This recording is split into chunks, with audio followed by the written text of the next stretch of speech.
पवित्रवतो।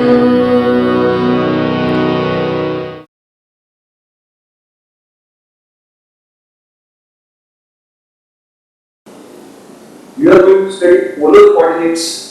In fact, what coordinates? Coordinates are used to refer to points in plane of space. And then for example, Cartesian coordinates is something you are learning from the schools. In Cartesian coordinates, you have a horizontal line called the x-axis, a vertical line called the y-axis. This is the point of intersection which you start with as origin. And then you scale the axis, one side of this x-axis, the right one is called as the positive side. As you go up in the upward direction on y-axis, you write numbers 1, 2, 3, and downwards the numbers as -1, -2, -3, and then take any point. Now this point will have two coordinates. The x coordinate or the first coordinate will be the distance of this point measured from the y coordinate parallel to x-axis. The other coordinate is going to be the distance of point from the x coordinate measured parallel to the y-axis. And then one thing we have to keep in mind when we make use of these coordinate systems is that the directions.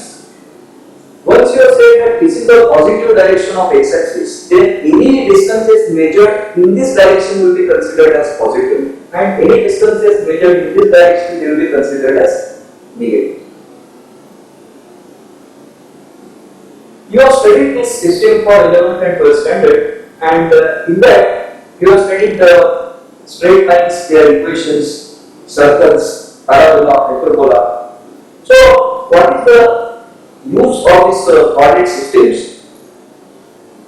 Apart from referring simply points with respect to some origin, is that the equations, you can write down the equations of the curve. For a geometric idea, the circle is nothing but the all points which are at fixed distance from the center, and beyond that nothing.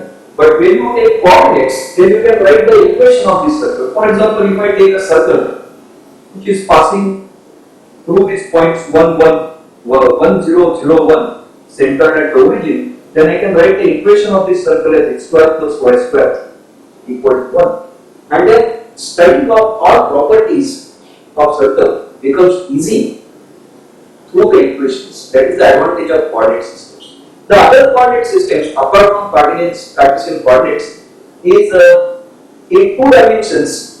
What we are going to learn today, that is polar coordinates. In 3 dimensions, we also have the spherical coordinates and the cylindrical coordinates. So, what are polar coordinates? Polar coordinates are where you have a plane. In the plane, you select a point and you call it as the pole. Then draw one particular direction and call it as the initial line or the initial direction. Any other direction will make a certain angle with respect to the initial direction.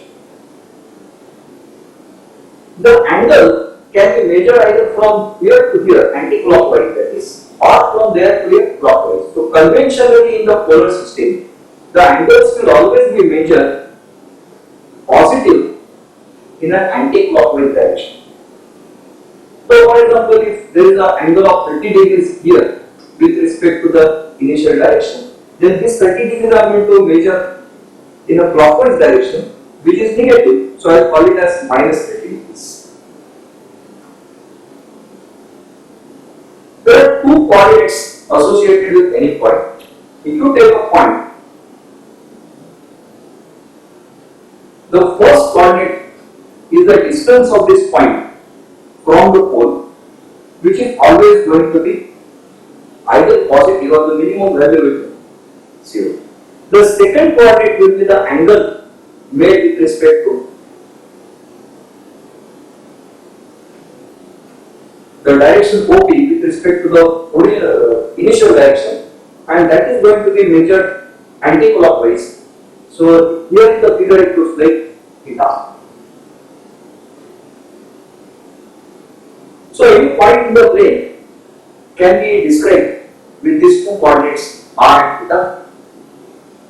We are going to study today the relationships between polar and Cartesian coordinates, and then the focus for today's lecture will be the uses of these polar coordinates within mathematics.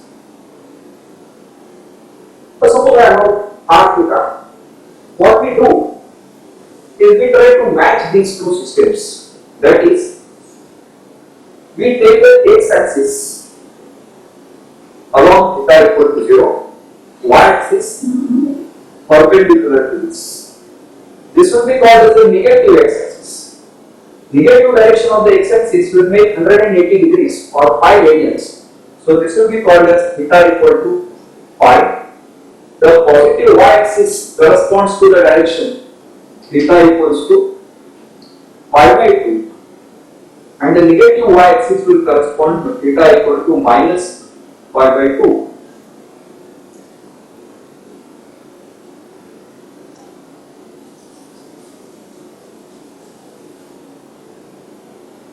Any point with this, as we say, are going to have coordinates r comma theta.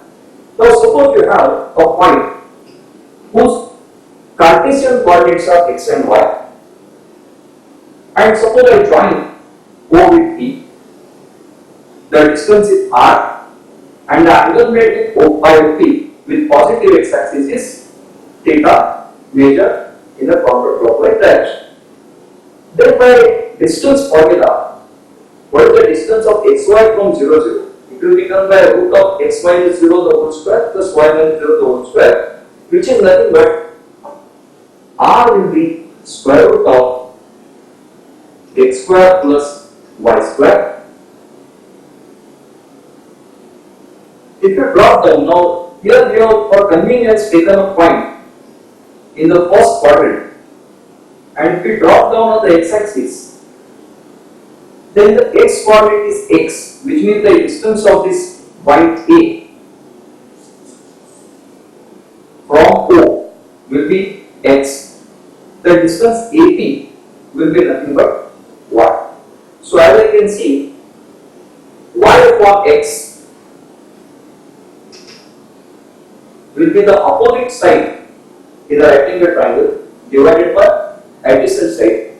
So that's going to give me the tangent value or of theta, and therefore theta can be calculated as tan inverse of y.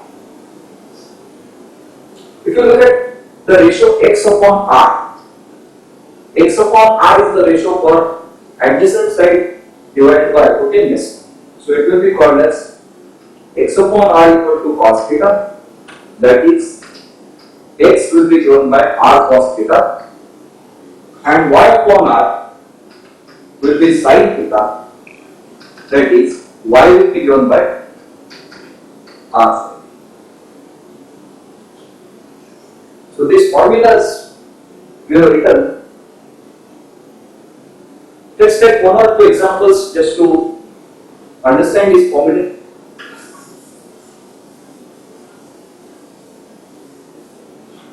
A point P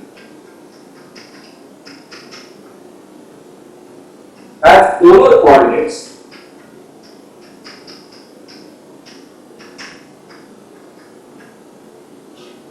r equal to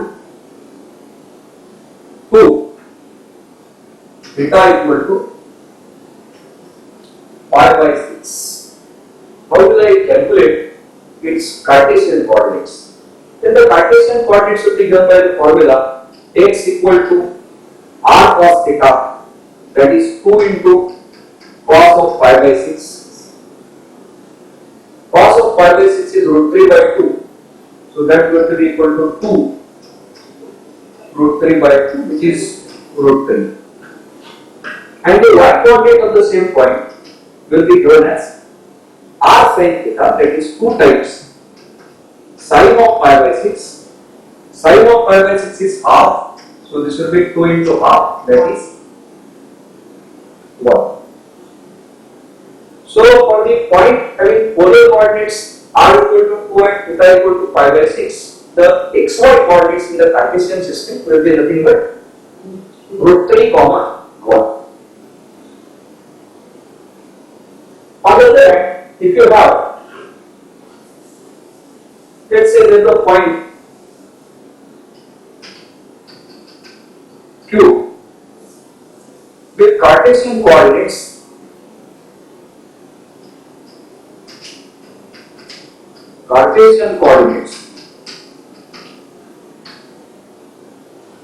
x equal to 1, y equals to minus 1. So how am I going to calculate its polar coordinates? R will be given by square root of 1 square minus 1 square. So that is going to be equal to root of 2.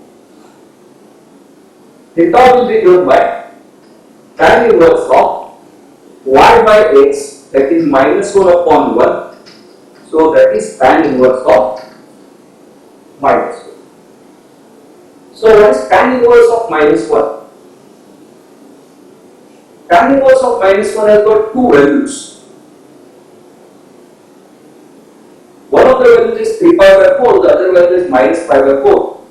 And the difference between them is pi, which happens to be the period of this function x going to tan x or theta going to tan theta. So which of the two values should be considered? For that one can refer to the original values of x equal to 1 and y equal to minus 1. That is when x is positive and y is negative. This happens in the fourth quadrant, which means I should be calculating the fourth quadrant. When I go, the values of theta should be considered as negative pi by 2. And so I should be taking the value minus pi by 2.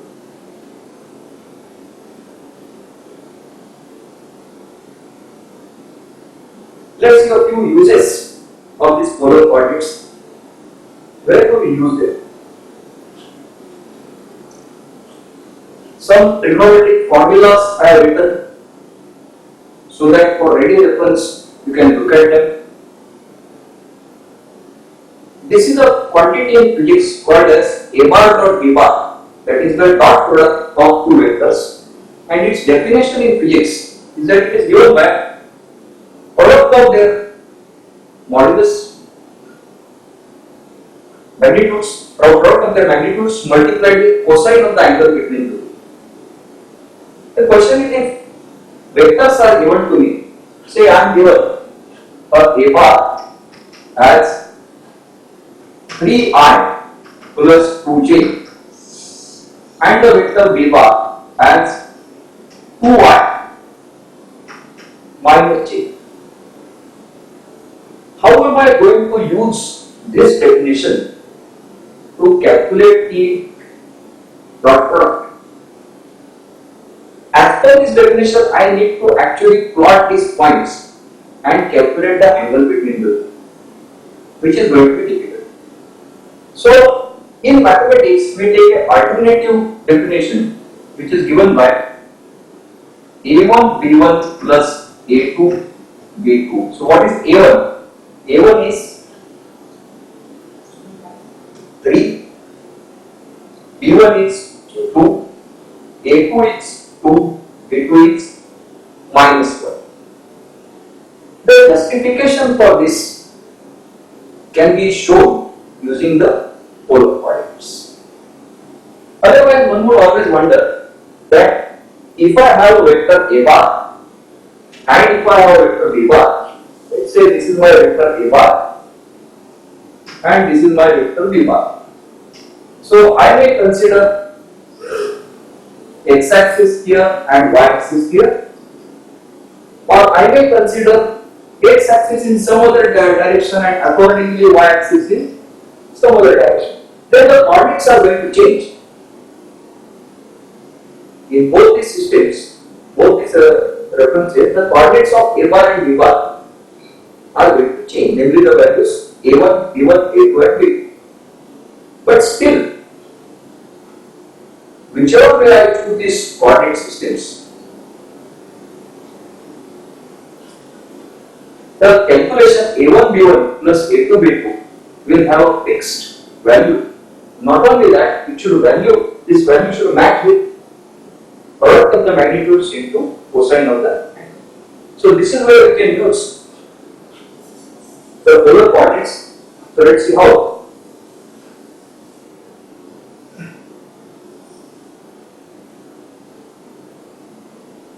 Suppose this is vector A bar,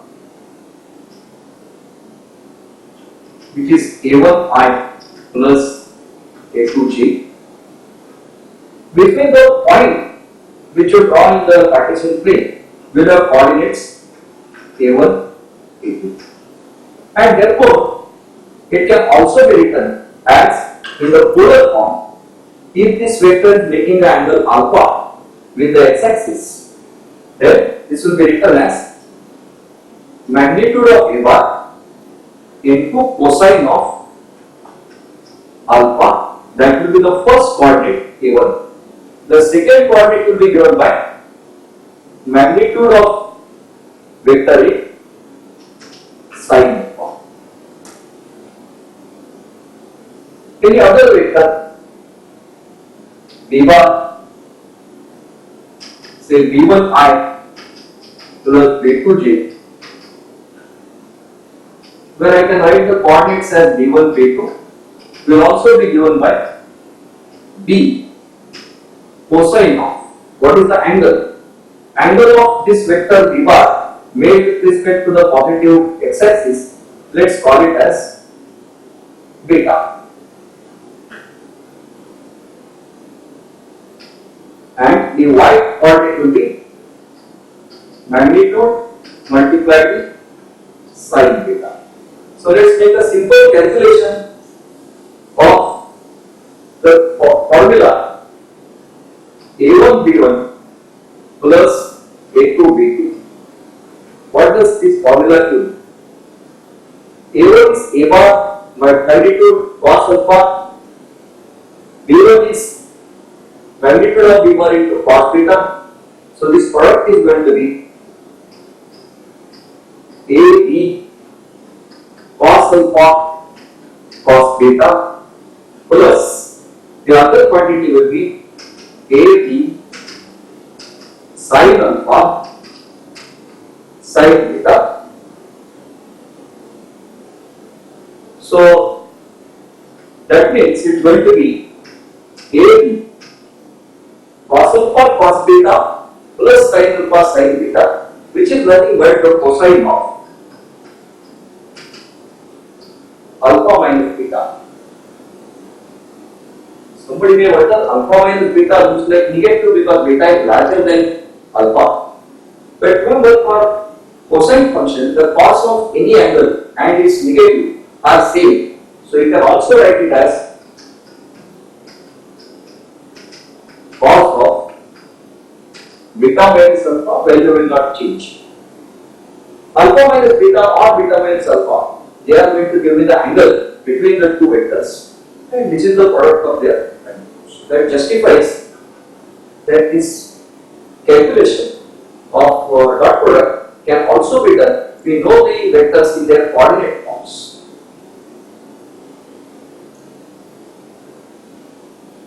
One more simple use of these polar coordinates is made in calculating the area of a parallelogram. We are again having these two vectors. Both of them shoot out of the origin. Let's call this point as A,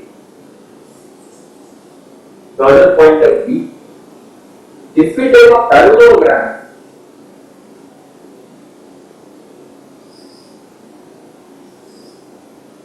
with vertices OA, DB, the two adjacent sides OA and OB are represented by two vectors. So what will be the area of this parallelogram? The area of the parallelogram is given by half of base into height. Correct. So as a base I am going to take point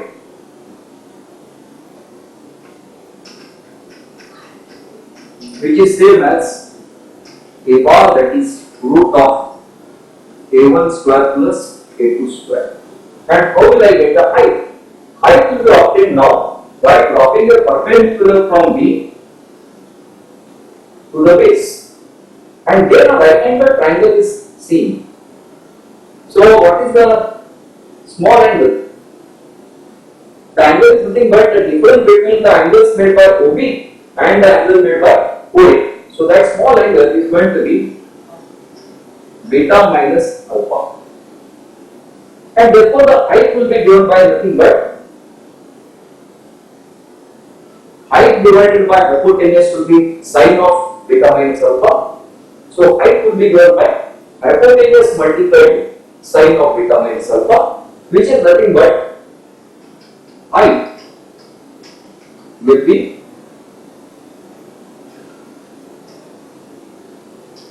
sine of beta minus alpha. So product of the two is going to be the area of the parallelogram. Half base height is the area of a triangle made on it. Product of the two is going to be the area of the parallelogram. So let's calculate this quantity which you have learned as a determinant A1, A2, B1, B2, which is A1, B2 minus A2, B1. What is the calculation? Again, A1 is magnitude of A multiplied with cosine of alpha, B2 is magnitude of B multiplied with sine of alpha, beta, and therefore this is going to be AB cos alpha sin beta minus AB sin alpha cos beta, which is nothing but AB sin of the difference, that is beta minus alpha.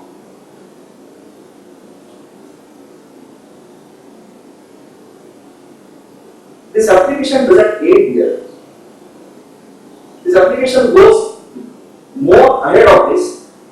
In Cartesian coordinates geometry, if you have a plane in which there is a triangle, let's consider a triangle whose vertices are suppose A, B, C. A is A1, A2, B is B1, B2, C is C1, C2. And I want to calculate the area of this triangle. Then there is a formula you must have come across in the 11th standard, that the area of the triangle is given by absolute value of half of a certain determinant. So what is the determinant? That determinant is A1, A2, 1, B1, B2, 1, C1, C2, 1. Take the determinant, multiply it up, and if it comes out to be a positive or negative answer, take the absolute value of this. This is going to be equal to area of the triangle ABC. Now let's look at this determinant and recall some properties of determinants. From a determinant, if I subtract a multiple of a row from another row, then the value of the determinant does not change. And therefore, if I want to do this calculation, I can also do the calculation as half of A1, A2, 1, B1, B2, 1, C2, C1, 1 will be the same as half of A1, A2, 1. Now from the second row, let's subtract the first row. B1 minus A1, B2 minus A2, and 1 minus 1 will be 0.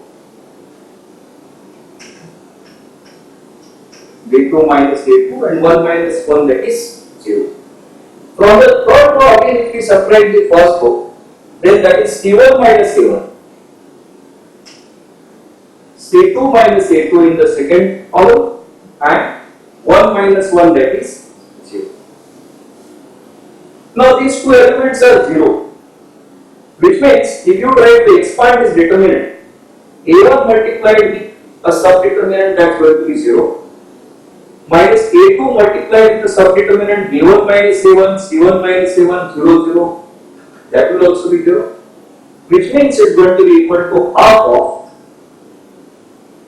1 times the determinant B1 minus A1, B2 minus A2, C1 minus A1, C2 minus A2.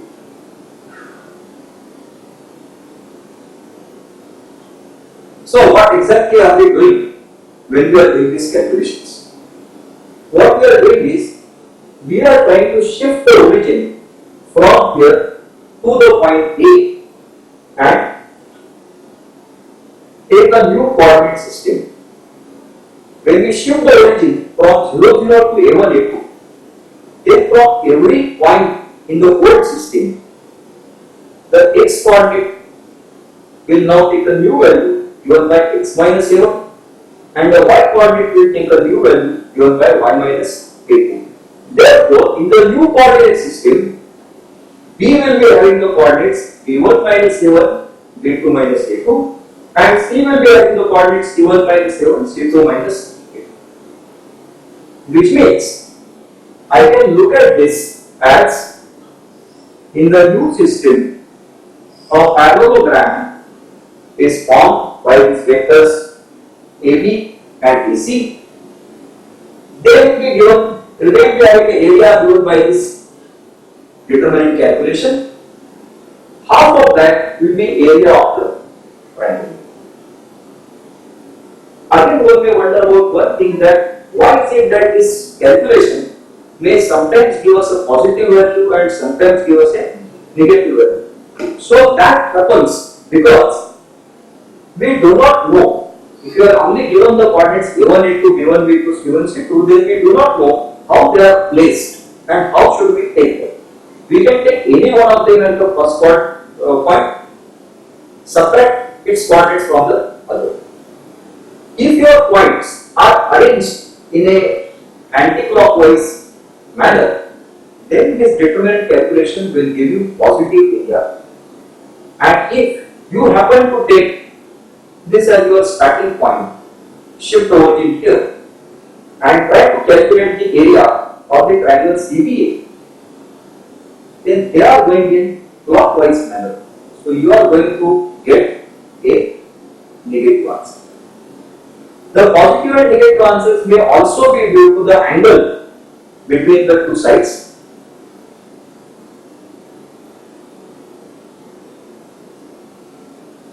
So that explains how we are calculating the area of a triangle in a plane whose vertices are known in this formula of determinant A1, A2, A1, B1, B2, 1, C1, C2, 1.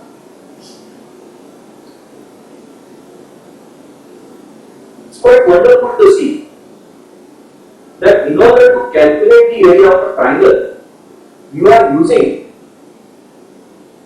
Cartesian coordinates apparently and the calculation of a determinant, whereas to justify this formula, what goes behind is the use of polar coordinates.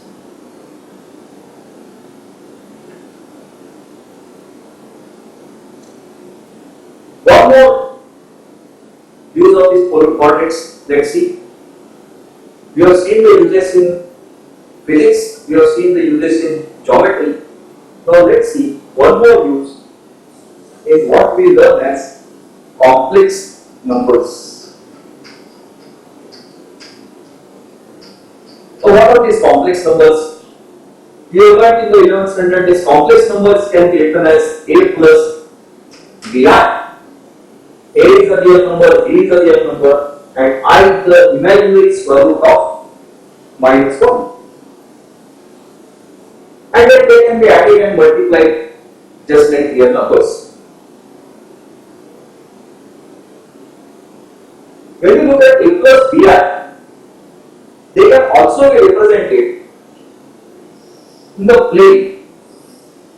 With respect to complex number, this is called as the argand plane.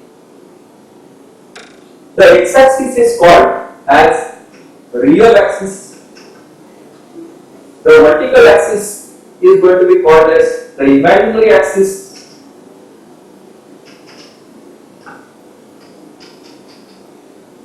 And then the a plus bi will be represented in the complex plane. What will be representing a plus bi? Nothing but the point a comma b, where a refers to as the real part of it, bi is the imaginary, so b will be there representing the y-axis, y coordinate, and ab will be nothing but an expression for a plus bi, which means if I join the line segment from O to the complex number, then this line segment is also going to have a certain length or magnitude, and it's also going to make an angle with respect to the positive real axis, which means the polar coordinates for the complex number a plus bi will also be given by r beta. And what is the corresponding relationship between them? The corresponding relationship between the polar coordinates and its real part and imaginary parts will be given by a equal to, which plays the role of x. So a will be equal to r cos theta, b will be equal to r sin theta, and therefore the complex number a plus bi can also be written as r cos theta plus I times r sin theta. Now suppose I have one more complex number, and that is written as c plus di. So this complex number may also be represented somewhere in the plane. This will also form a pair of polar coordinates, and suppose the polar coordinates of c plus di is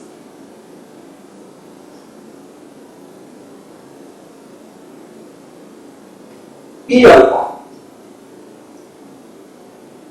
So the magnitude of c plus di is going to be p, and the angle made with respect to the real axis is going to be alpha. So interestingly, what is the product a plus bi multiplied with c plus di? I can write down this product using the regular representation for it as a multiplied with c, and then bi into di will give me bdi square, that is minus bd. So ac minus bd will be the real part of it, plus a multiplied bi and bi multiplied with c, that will be ad plus bc as the imaginary part. If we replace them by using the polar coordinates, then how do they simplify? A is r cos theta, c is going to be equal to p cos alpha, d is going to be equal to p sin alpha. So what is ac minus bd? Does it remind you of some trigonometric formula? AC minus BD will be r cos theta p cos alpha minus r sin theta p sin alpha. So that is going to be equal to Rp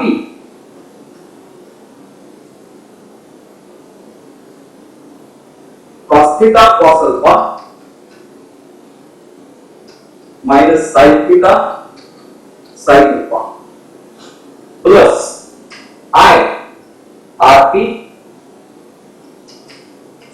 theta cos alpha plus cos theta sin alpha, which means the product a plus bi into c plus di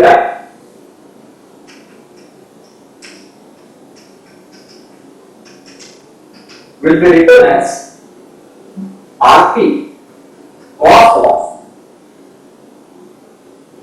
theta plus alpha, and the imaginary part will be I times Rt sin of theta.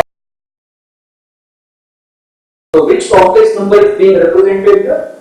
What are the polar coordinates of this complex number? The polar coordinates will be given by angle will be theta plus alpha,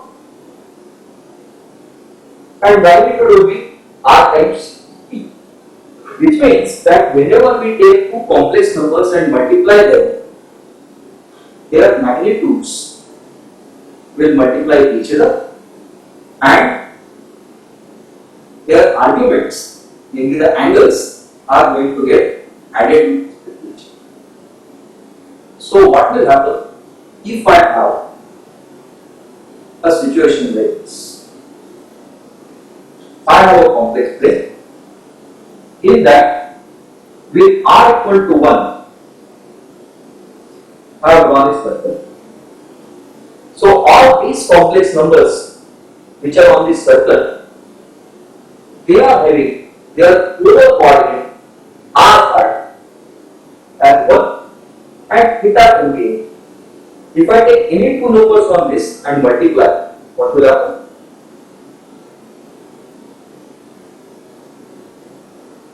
R will be 1, P will be 1, so the product will be 1. That means the product of the two complex numbers on the unit circle will be somewhere on the unit circle. Whereas if I take a complex number outside the circle, another complex number again outside the circle, then both of them are going to be distance more than 1 apart. That means in the product the distance will be large, which means product of two complex numbers outside the unit circle will go outside the unit circle. Product of two complex numbers on the circle will remain on the circle, and the product of two complex numbers inside the circle will remain inside. What will happen if I take a complex number which is purely imaginary? Then it will look like 0 plus di. Where will it be situated? It will be situated somewhere on the imaginary axis.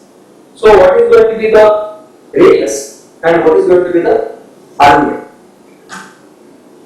The angle made by any number on imaginary axis with respect to the real axis will be either 90 degrees or minus 90 degrees. So if I take a square of this, what's expected to happen, I did not do the calculations. If it is 90 degrees, then in the square, 90 plus 90 is 180 degrees. If it is minus 90 degrees, then minus 90 plus minus 90 will again be 180 degrees minus. It is same as 180 degrees plus.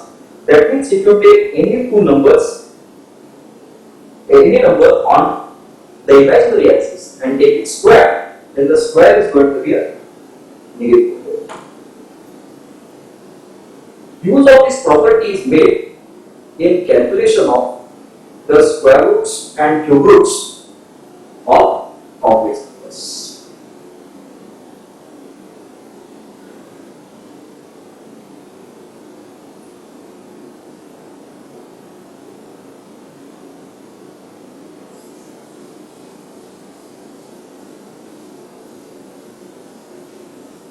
For example,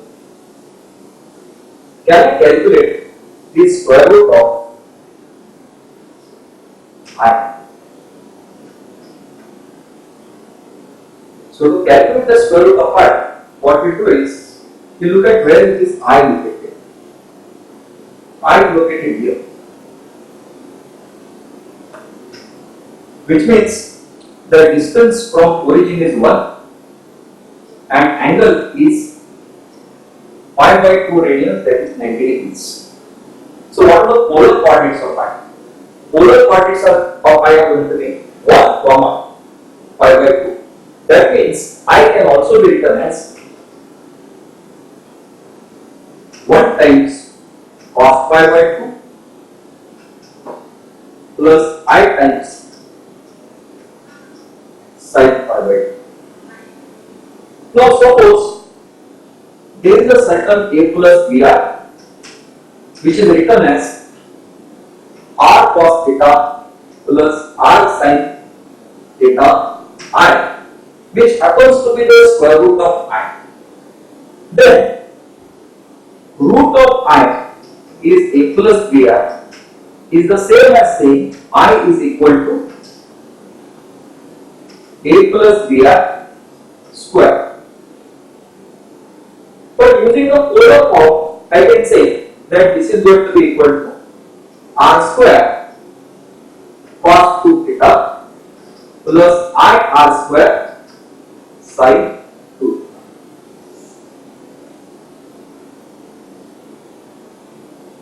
So if I compare this with I, then I can see that r square will be the same as 1 and 2 theta or cos 2 theta should be the same as cos of pi by 2. So I get r square equal to 1, cos of 2 theta is pi by 2, sin of 2 theta is pi by 2. So what is 2 theta?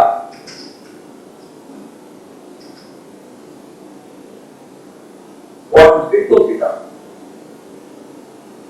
One of the values is of course obtained by dividing pi by 2 by 2. That value is going to be equal to pi by 4. That's not the only value, because angles they have periodic measurements. So any angle which is denoted by pi by 2 will also be denoted as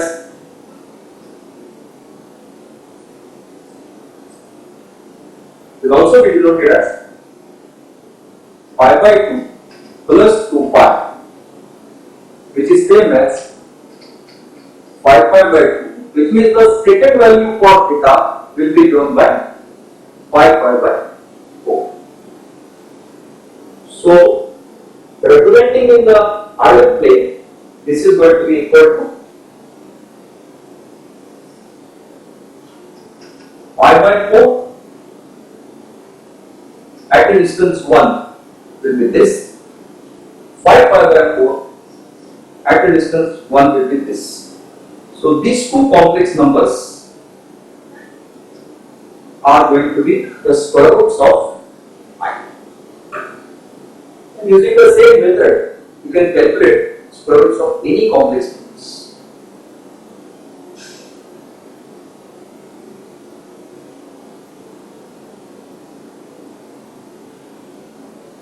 That's all. Let's stop.